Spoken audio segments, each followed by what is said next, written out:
name's Grace from Xtreme Gymnastics. While we can't see each other at the gym right now, here are a few ways you can bring your class home.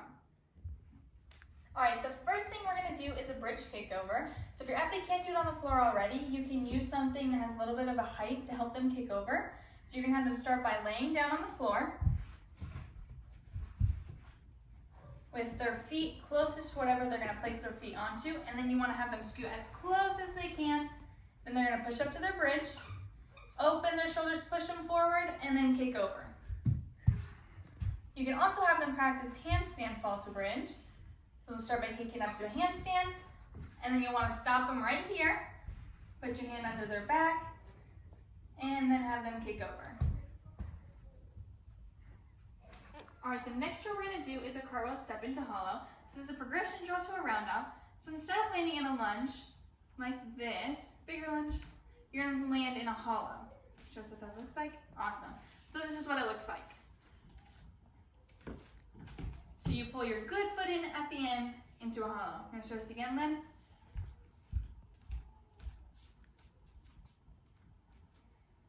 Hands go down, back to lands, and then your good foot scoops right in to that hollow. One more time.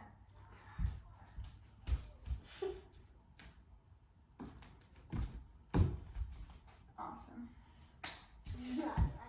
All right, the next thing we're going to practice is leaps.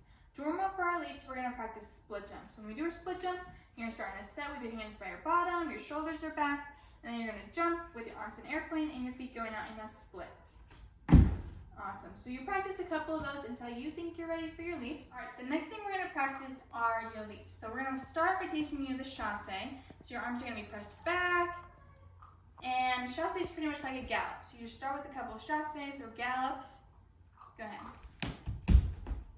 Good. And then after you've practiced that a few times, you'll add a step and then the leap. So I'm going to show us that chasse step leap. Awesome. You show us one more time.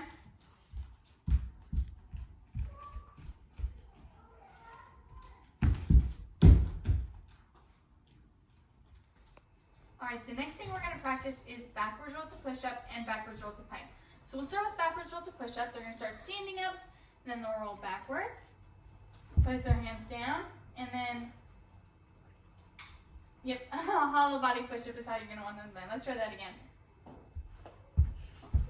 So if they need a spot for this one, go ahead, Lynn. You're going to grab their hips and then just put their feet back like that. Awesome. You're going to try one more time by yourself. There we go. The next thing you can have them practice is backwards roll to pike. So they're going to land, put their feet down, and then they're going to try to walk their hands into a pike, and then stand up. Try one more time. So if you're going to spot this one, you're going to grab their hips again, and then you want to put their feet a little bit closer. Alright, the last thing we're going to do is posse hold. So this is a progression drill to in a posse turn.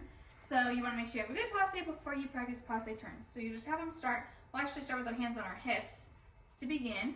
Just make sure that they know what a posse is. We always tell our girls that posse makes the letter P. It's a good way to remember it. So once they can hold it on a flat foot, try having them lift to releve, which is going on their tiptoes. Once they can do that, you can have them try it on a pillow.